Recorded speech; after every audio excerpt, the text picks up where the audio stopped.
ونصلي ونسلم على رسوله الكريم أما بعد فأعوذ بالله من الشيطان الرجيم بسم الله الرحمن الرحيم أمن خلق السماوات والأرض وأنزل لكم من السماء ماء فأنبتنا به حدائق ذات بهجة ما كان لكم أن تنبتوا شجرها أإله مع الله بل هم قوم يعدلون۔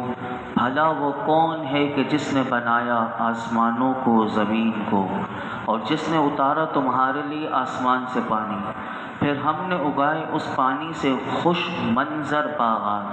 تمہاری طاقت نہ تھی کہ تم اگا سکتے ان کے طرف۔ کیا کوئی دوسرا خدا ہے اللہ کے ساتھ؟ بلکہ وہ ایسے لوگ ہیں کہ جو راہ راست سے پرے ہٹ رہے ہیں۔ اللہ رب العالمین نے 20ویں پارے کا جب آغاز ہوا تو یہاں سے بت پرستوں اور مشرکوں سے ان سے سوال ہے، ان سے پوچھا جا رہا ہے کہ جن خداؤں کی تم پرستش کرتے ہو آخر اس کی کیا وجہ ہے؟ کائنات کی ہر چھوٹی بڑی چیز کا خالق اللہ رب العالمین ہے۔ ہر قسم کے انعامات اور احسانات کا سرچشمہ فقط اسی کی ذات والا صفات ہے۔ تو فرمایا پھر کسی اور کو خدا کیوں بنایا جائے؟ چنانچہ کائنات کی مختلف چیزوں کو مشرکین کے سامنے یکے بعد دیگرے ان کے سامنے پیش کیا جا رہا ہے اور ان سے سوال کیا جا رہا ہے کہ کیا بتاؤ کہ ان کی تخلیق، ان کی تحسین، ان کی تزئین، ان کی نشو و نما میں بھی کسی اور کا کوئی حصہ ہے تاکہ اسے خدا بنایا جائے اور اسے پوجا جائے؟ پہلا سوال ان سے یہ کیا گیا کہ بتاؤ کہ یہ آسمان و زمین کس نے پیدا فرمائے؟ پھر یہ بتاؤ کہ آسمان سے پانی کون برساتا ہے؟ تمہارے دائیں بائیں یہ جو خوش منظر باغات جو لہلہا رہے ہیں، بتاؤ کہ اسے کس نے اگائے ہیں؟ تم میں تو اتنی طاقت بھی نہیں کہ تم از خود بھی ایک پودا بھی اگا سکو، انسان میں یہ طاقت بھی نہیں۔ اور فرمایا اے بتوں کو پوجنے والوں، بتاؤ کیا آسمان اور زمین کی تخلیق یا ان باغات کی آفرینش میں کوئی اور خدا کا بھی شریک ہے؟ اگر تم بھی مانتے ہو اور یہ مانتے ہو تم سب کہ ان سب کا خالق اللہ رب العالمین ہے، تو فرمایا اے بتوں کے پجاریوں، پھر تم اپنے طرز عمل پر نظر ثانی کیوں نہیں کرتے؟ آگے ارشاد فرمایا امن جعل الارض قرارا وجعل خلالها انہارا وجعل لها رواسي وجعل بين البحرين حاجزا الہ مع اللہ بل اکثرهم لا يعلمون۔ بھلا کس نے بنایا زمین کو ٹھہرنے کی جگہ اور جاری کر دی ان کے درمیان نہریں اور بنا دیے زمین کے لیے پہاڑوں کے لنگر اور بنا دی 2 سمندروں کے درمیان آڑ؟ کیا کوئی اور خدا ہے اللہ تعالیٰ کے ساتھ؟ بلکہ ان میں سے اکثر لوگ بے علم ہیں۔ اللہ اکبر۔ یہاں لفظ قرار آیا۔ مفسرین فرماتے ہیں قرار کا مطلب ہوتا ہے ٹھہرنے کی جگہ، یعنی جہاں تم آباد ہو اور اپنی زندگی خوشی اور آرام سے بسر کر رہے ہو۔ قرار کے ایک لفظ میں مفسرین کہتے ہیں کہ ہم لوگ جتنا مسلمان غور کریں گے ہمیں اللہ تعالیٰ کی قدرت اور اس کی شان ربوبیت کے انگنت کرشمے یہاں پر اس لفظ قرار میں سمٹے ہوئے نظر آئیں گے۔ انسانی زندگی کی بقا اور نشو و نما کے لیے زمین میں کن کن خصوصیات کا پایا جانا ضروری ہے؟ کون کون سی چیزیں ایسی ہیں کہ جو اگر موجود نہ ہو تو انسانی زندگی جو ہے وہ ان رعنائیوں اور مسرتوں سے یکسر خالی ہو کر رہ جائے، اور جس سے اب اس کا دامن معمور ہے وہ میں آپ کے سامنے رکھتا ہوں ابھی۔ فرمایا کون کون سی ایسی چیزیں ہیں کہ اگر ان کا سراغ نہ لگایا جائے تو یہ جو ایجاد اور اختراع کا، یعنی یہ جو بے پناہ قوتیں اللہ رب العالمین نے انسان کی فطرت میں رکھی ہیں یا چیزوں میں رکھی ہیں، فرمایا وہ ہمیشہ کے لیے بیکار پڑی رہیں۔ فرمایا ان تمام اسباب و وسائل کی بہم رسانی کے بعد انسانی زندگی کو بقا اور نشو نما نصیب ہو سکتی ہے۔ غرض یہ کہ قرار کے لفظ میں انسان غور کرے تو اسے بہت سے ایک معارف اور معنی کا لامتناہی سلسلہ اسے نظر آئے گا، لیکن جو غور کرے، جنہوں نے غور کیا، میں اس کا آپ کے سامنے ایک جھلک رکھتا ہوں۔ پیر کرم شاہ صاحب الازہری رحمۃ اللہ علیہ، آپ لکھتے ہیں نیو یارک امریکہ میں ایک سائنس اکیڈمی کے پریزیڈنٹ ایسی موریسن، اس نے ایک مضمون لکھا قرار کے لفظ، قرار کے حوالے سے۔ اب آپ دیکھیے کہ یہ جو اللہ تعالیٰ نے فرمایا کہ بھلا کس نے بنایا زمین کو ٹھہرنے کی جگہ یعنی قرار، اب وہ کیا لکھتا ہے سنیے۔ وہ ایک مضمون جو لکھتا ہے وہ سائنسدان، وہ اس میں غور کر کے وہ بتاتا ہے۔ ہم تو یہ غور چیزیں یہ صرف سن لیں گے، لیکن آپ کو اللہ کی قدرت پتہ چلے گی۔ وہ کہتا ہے کہ زمین اپنے محور پر 1000 میل فی گھنٹے کی رفتار سے یہ چکر کاٹ رہی ہے۔ اگر اس کی رفتار 1000 میل کے بجائے 100 میل یعنی 900 میل کم کر دی جائے تو فرمایا کہ دن اتنے لمبے ہو جائیں کہ پھر سورج کی تپش سے فرماتے ہیں وہ تمام کھیتوں کو بھون کر رکھ دے، کچھ کھانے کو نہ ملے۔ فرمایا راتیں اتنی لمبی اور سرد یعنی وہ ٹھنڈی ہو جائیں کہ زندگی کی کچھ رمق اگر باقی بھی رہ جائے تو سورج کی تپش سے بچ جائے گی، لیکن فرمایا رات کی سردی کی وجہ سے فرمایا کہ وہ اسے منجمد کر رکھ دے گی۔ اور فرمایا سورج کا درجہ حرارت جو 12000 ڈگری فارن ہیٹ ہے، فرماتے ہیں لیکن زمین کو اللہ رب العالمین نے سورج سے اتنی دور مناسب جگہ پر رکھا کہ اب جتنی سورج کی جو حرارت ہے، جتنی زمین والوں کو ملنی چاہیے وہ اس قدر ہی مل رہی ہے کہ جو زندگی گزارنے کے لیے کافی ہے۔ فرمایا کہ اگر سورج کا درجہ حرارت جو اس کی تپش ہے 12000 ڈگری فارن ہیٹ کے بجائے فرماتے ہیں 6000 ڈگری ہوتا تو فرماتے ہیں کرۂ زمین یہ جو زمین اللہ رب العالمین نے بچھائی ہوئی ہے، فرماتے ہیں یہ برف کے نیچے دب جاتا، اور اگر اس کو 6 کو بڑھا کر 12 میں 6 کو پلس کر دیں، اگر 18000 ڈگری ہوتا تو فرماتے ہیں زمین جو ہے وہ جل کر راکھ ہو جاتی۔ اسی طرح زمین کا جو جھکاؤ اللہ تعالیٰ نے رکھا، فرماتے ہیں کہ یہ 23 درجے کا زاویہ ہے۔ فرمایا اسی جھکاؤ کی وجہ سے ہمیں چاروں موسم جو ہیں وہ ملتے رہتے ہیں، یہ موسم مناسب وقفوں سے باری باری آتے رہتے ہیں۔ اگر یہ 23 درجے کا زاویہ زمین میں جھکاؤ نہ ہوتا تو فرماتے ہیں سمندر سے اٹھنے والے بخارات جنوب اور شمال میں حرکت کرتے اور اتنی زور سے برف باری ہوتی کہ ساری زمین جو ہے وہ برف سے ڈھکی ہوتی۔ فرماتے ہیں چاند کو دیکھو کہ چاند کو کس طرح اس کی قرار پر رکھا، کہتے ہیں چاند کی دوری زمین سے اتنی نہ ہوتی جتنی اب ہے، بلکہ صرف 50,000 میل ہوتی۔ تو فرماتے ہیں کہ سمندر کا دیکھیے چاند سے کیا کنیکشن ہے، کہتے ہیں کہ سمندر میں مد و نظر اس شدت سے آتا کہ فرماتے ہیں کہ یہ سیلاب کی صورت میں آتا، اور یہ جو پہاڑ کتنے مضبوط کیلوں کی طرح زمین میں گاڑ دیے گئے ہیں، فرمایا کہ اتنا پاورفل پانی ہوتا کہ فرماتے ہیں پہاڑوں کو بھی بہا کر لے جاتا۔ اور فرمایا اگر زمین کی سطح جو اللہ تعالیٰ نے رکھی ہے موجودہ سطح کے صرف 10 فٹ وہ زیادہ موٹی ہوتی تو فرماتے ہیں یہاں آکسیجن کسی کو نہ ملتی اور کوئی جانور اور کوئی انسان زندہ نہ رہتا۔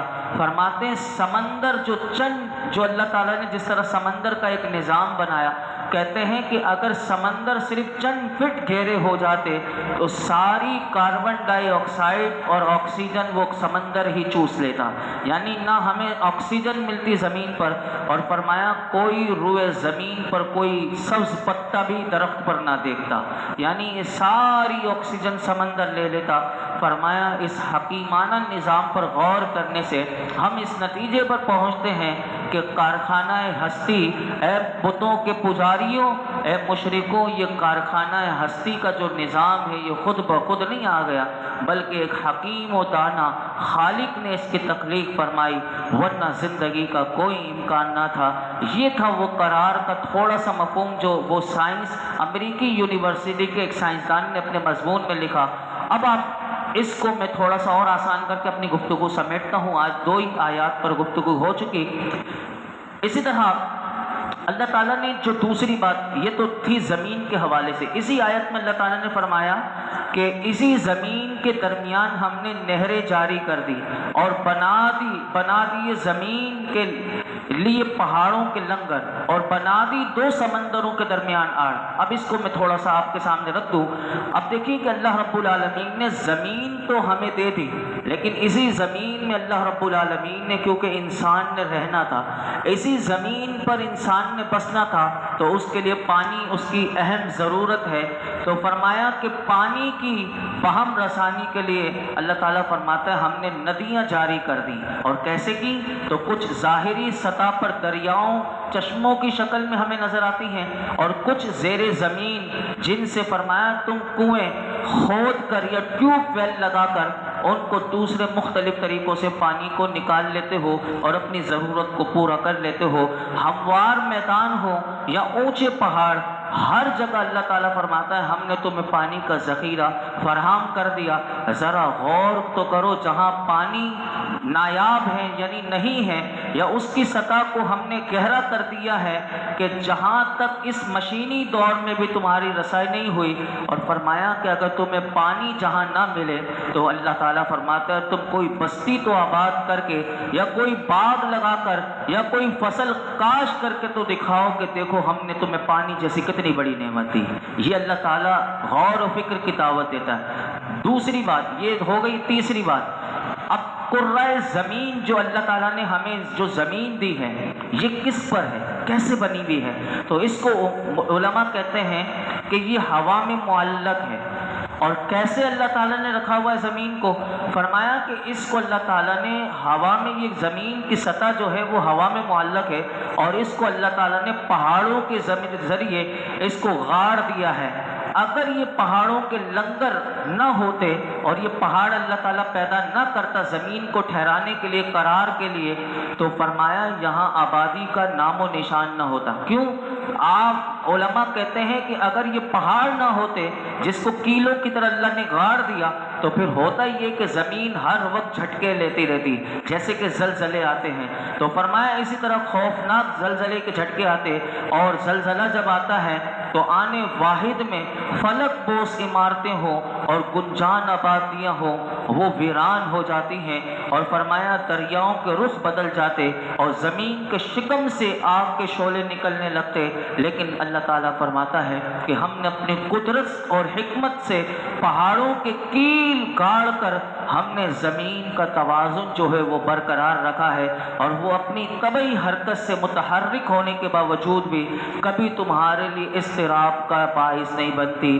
یہ منظر اگر کسی نے دیکھنا ہو تو جیسے سوشل میڈیا پر جہاں جہاں زلزلے آئے ہیں، لوگ جب اس کی ویڈیو بناتے ہیں تو کیسی چیخیں نکل جاتی ہیں، تو یہ وہ اللہ تعالیٰ منظر دکھاتا ہے کہ زمین جب حرکت کرتی ہے تو یہ ہوا میں معلق اللہ تعالیٰ نے ایک زمین کا پورا نظام بنایا ہوا ہے۔ اسی طرح اللہ تعالیٰ نے جو چوتھی بات ارشاد فرمائی، فرمایا تمہیں ہم نے میٹھے اور کھاری پانی دیے، اور فرمایا کھاری اور میٹھے پانی کو بہم ملنے سے ہم نے روکا ہوا ہے، اور بسا اوقات یہ رکاوٹیں اتنی لطیف، اتنی کہ دوربین سے بھی بندہ نہ دیکھ سکتے، اللہ اکبر، اور اتنی غیر محسوس ہوتی ہیں کہ تم ان کا انکشاف بھی نہیں کر سکتے، لیکن اتنی لطافت کے باوجود بھی اتنی پختہ اور مضبوط ہوتی ہیں کہ کیا مجال کہ میٹھا پانی کھارے میں مل جائے یا کھارا پانی میٹھے میں مل جائے، ایسا ہو نہیں سکتا۔ فرمایا تمہارے رب نے یہ بنایا۔ اب اللہ تعالیٰ سوال کرتا ہے اَإِلَٰهٌ مَّعَ اللَّهِ، اے لوگوں بتاؤ، اے بتوں کے پجاریوں، کیا کوئی اور خدا ہے اللہ کے ساتھ؟ یعنی کچھ کس کی قدرت اور حکمت اور علم کی جلوہ نمائی ہے، تو بتاؤ کیا اور کوئی خدا ہے کہ جس کا تم اس کے ساتھ کسی کو شریک کر سکو؟ اور یقیناً نہیں، تو پھر تم کسی اور کو الہ اور معبود کیوں بناتے ہو؟ فرمایا کیا اس سے بھی بڑی کوئی حماقت اور بے وقوفی ہو سکتی ہے، اتنے بڑے رب العالمین، اتنی قدرت والا، حکمت والا، اس کو چھوڑ کر اپنے ہاتھوں سے بنائے ہوئے اسی کے آگے ماتھا ٹیکتے ہو، تو یہ دیکھیے یہ ہمیں بھی سیکھنے کو ملا کہ اللہ رب العالمین کی قدرت کیا قدرت ہے۔ بندہ غور کرتا چلا جائے تو اسے اپنے رب کی قدرت کا پتہ چلتا ہے۔ اللہ رب العالمین ہمیں غور و فکر کی توفیق عطا فرمائے۔ الحمدللہ رب العالمین والصلاة والسلام علی سید الانبیاء والمرسلین وعلی آلہ واصحابہ اجمعین۔ رب کریم ہم سب کی حاضری کو قبول مقبول فرما۔ اے اللہ قرآن حکیم کا درس سننا اپنی بارگاہ میں قبول فرما۔ اے اللہ ہمیں غور و فکر کی توفیق دے دے۔ اللہ ہمیں جس طرح غور و فکر کرنا چاہیے وہ سمجھ، وہ صلاحیت، وہ قابلیت ہمیں عطا فرما۔ یا اللہ ہمیں قرآن حکیم کا قدردان بنا دے۔ اے اللہ مالک تو نے ہمارے لیے رب کریم کتنی چیزیں پیدا کی، اے اللہ ہمیں شکر گزار بنا دے۔ اے مالک ہر چیز تیری نعمت ہمیں مولا کریم 24 گھنٹے میں ہر چیز ہمیں مولا کریم بغیر مانگے بن مانگے مل رہی ہے۔ میرے مالک ہمیں ہماری زبانوں کو شکر کرنے والی بنا دے، ہمارے دل کو شکر کرنے والا بنا دے، بے صبری بے ناشکری سے ہمیں بچا لے، اپنی نافرمانیوں سے بچا لے، ہر قسم کے گناہوں سے بچا لے، ہمارے والدین کی، میرے آقا کی تمام امت کی بے حساب مغفرت فرما۔ یہ جتنے حاضرین موجود ہیں کہ اللہ جس کی جو مراد وہ پوری فرما دے، پریشان حالوں کی پریشانیاں دور کر دے، بیماروں کو شفا دے دے، بے روزگاروں کو اچھا روزگار دے دے، ہم سب کے رزق دسترخوان کو وسیع فرما، ہم سب کو اپنا فضل و کرم عطا فرما، عافیتیں، سلامتیاں، عزتیں، نعمتیں، راحتیں، سکون، شادمانی، اپنی دائمی رضا والی زندگی عطا فرما۔ صلی اللہ تعالی علی خیر خلق محمد وعلی آلہ وصحبہ۔